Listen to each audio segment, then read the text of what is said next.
How the Fisherman Tricked the Genie.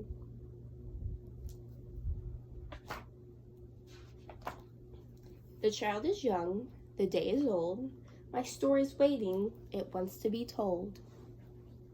Once there was a poor fisherman who lived by the shores of the Arabian Sea. Every day he would go down to the shining waters and cast out his nets. But every day it was harder and harder for him to make a living by fishing. Finally, he decided he would only cast out his net 3 more times, and if he did not make some truly miraculous catch, he would turn in his nets and go back on the streets. What do you think miraculous means? The first time he cast out his net, he pulled it in empty. The second time he cast it out, it was very heavy and hard to pull in, but instead of fish, the only thing in the net was a giant rotting tree stump. The third time he pulled in his net, he began to think that his luck had changed, for there was something tugging on it in the most peculiar way. Imagine his surprise when he pulled in the net and found not a fish or any other sea creature, but rather a heavy brass bottle, shaped like a huge gourd and with strange patterns worn into the surface. What do you think's in the bottle? The fisherman shook the bottle, then held it up to his ear. He noticed that the bottle was warm to the touch and that it seemed to shake slightly in his hands. He set the bottle on the rocks and pulled gently on the stopper. There was a big whoosh. A huge cloud of smoke billowed out of the bottle. The smoke formed itself into an enormous genie, 3 times as big as a house. His skin was deep blue, his eyes were dark red, he had a turban on his head and a sword at his waist. He looked straight at the fisherman and in a deep booming voice shouted, "Prepare to die!" The fisherman was surprised and frightened and immediately began to protest. "Wait," he said, "aren't you supposed to grant me 3 wishes?" The genie scowled. "Know this," he shouted, "I am one of those evil spirits who rebelled against heaven and were defeated by the King Solomon the Great. For 3,000 long years I have been condemned to live in this bottle. During the first 1,000 years, I decided that to whoever released me, I would give them 3 wishes he desired, be they large or small. As the years went past, however, I began to grow irritated at my long stay in the bottle, and so decided that I would give my rescuer 1 wish only. Finally, during the last 1,000 years, my bitterness turned to rage, and I swore that whoever released me from the bottle, I would kill. And so I say to you now, prepare to die."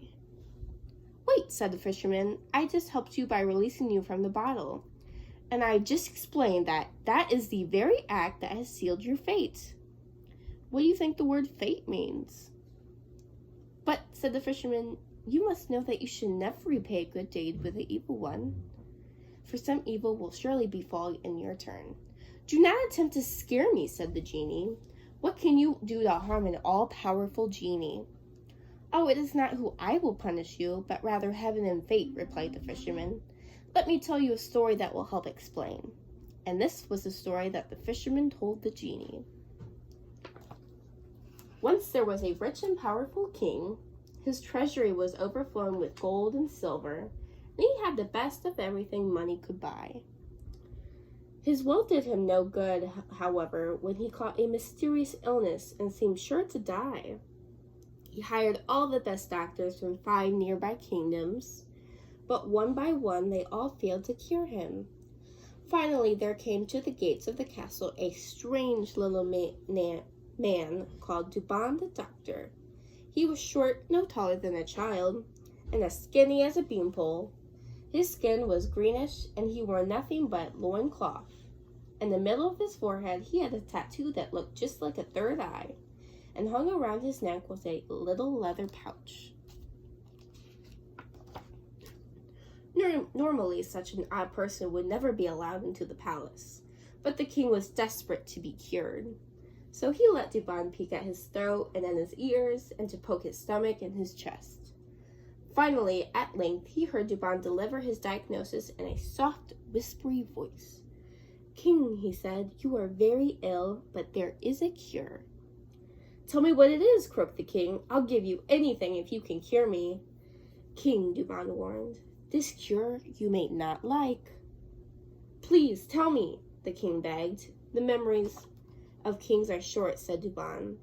When you are well, you forget Duban and the debt you owe him.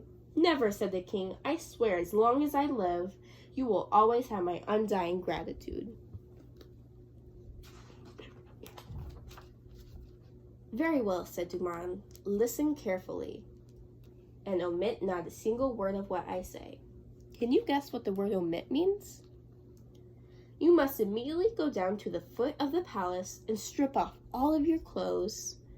Smear your body with mud from the river and run backwards around the palace 3 times, crowing like a rooster. Then you will be cured. The king was so afraid of death that he was willing to try even this bizarre cure. So he went down to the palace gates and threw off his royal robes. Then he smeared himself with mud and ran backwards around the castle 3 times, crowing like a rooster. And at that very moment he finished, he was miraculously healed.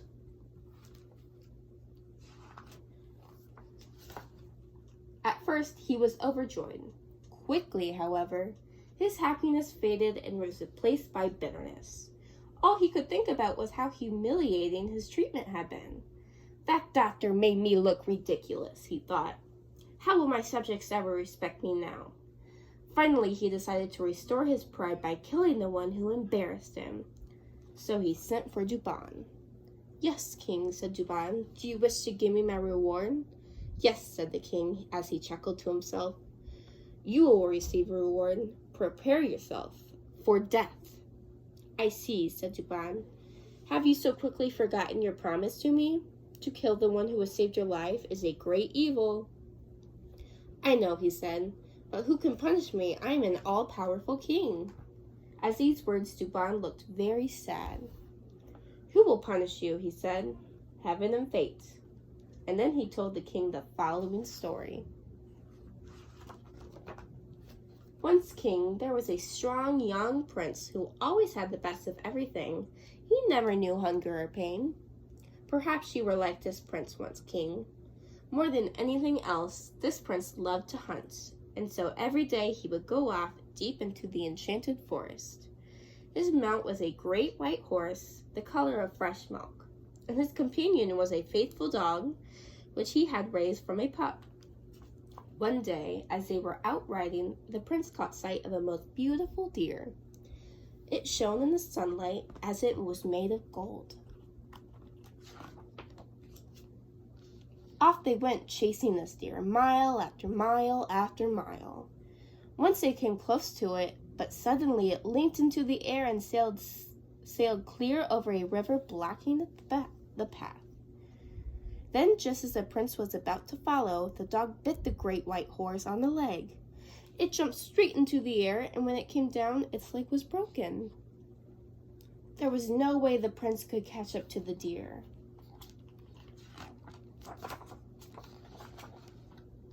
He became very angry, and then he did a terrible thing. He took his sword and killed the dog. That dog was his best friend. Then, even though he could no longer catch the deer, he waded out into the middle of the stream. But as he entered the water, he suddenly felt cold and heavy. He looked down and saw, to his horror, that his legs and feet had turned to stone. It was a cursed stream he had entered, king, a stream that turned everything it touched into cold, hard rock. Now the prince realized that the dog had only been trying to save him from his terrible fate. His last thoughts were of regret for his evil deed. Now, do you understand, king? Said Duban softly. You can't scare me, old man, said the king. Duban sighed. Before I die, he said, I have one last favor to ask. In my belongings, you will find a large, heavy book with a red leather cover. It contains all my magic secrets, and whoever reads it will become a powerful enchanter. Take this book and burn it, king. It must never fall into the wrong hands. The king quickly agreed, but as soon as Duban was dead, he rushed off to read the book himself. Was he supposed to read that book? When he opened the book to the first page, he found that it was completely blank. And when he tried to open the second page, he found that all the pages were stuck together. Licking his fingers to help him turn the page, he continued, but each page was blank and stuck to the next. On the last page was a picture of Dubon. His three eyes seemed to burn deep into the king's soul. Underneath the picture was printed the following: "Foolish king, you had one last chance to save yourself. You have burned this book. Had you burned this book as I asked, all would be well. But since you are reading this now, then you have ignored my final request. If you have gotten thus far into the book, then you know that the pages were stuck together. Perhaps you licked your fingers to turn the pages. Do you think something happened to the pages? Those pages were stuck together with poison." As the king read the final words, he fell down dead. And that, said the fisherman, is the story of how evil follows evil. Do you think the genie learned his lesson from the story? The genie yawned. "Are you ready to die yet?" he boomed. "Ah, well," said the fisherman, "my fate is in heaven's hands." "I will grant you one favor," said the genie. "You may choose your kind of death. I can create a storm that will dash you against the rocks, or I can call down a fire to burn you up. I can—" "Don't lie to me," yelled the fisherman. "How could you possibly do those miraculous things?" The genie puffed out his chest. "You forgot. I am an all-powerful genie." "I don't believe it," said the fisherman. "But it's true," shouted the genie. "Genie have magic powers," said the fisherman. "They can make themselves big." "I can do that," said the genie. And in an instant, his feet was so big that his foot was the size of a mountain. "And small," yelled the fisherman. "I can do that," said the genie, as he shrunk down into the size of a flea. "And even hide in bottles," said the fisherman. "What a stupid man you are," said the genie, as he dissolved into a cloud of smoke. The smoke swirled around like a tornado and funneled itself back into the bottle.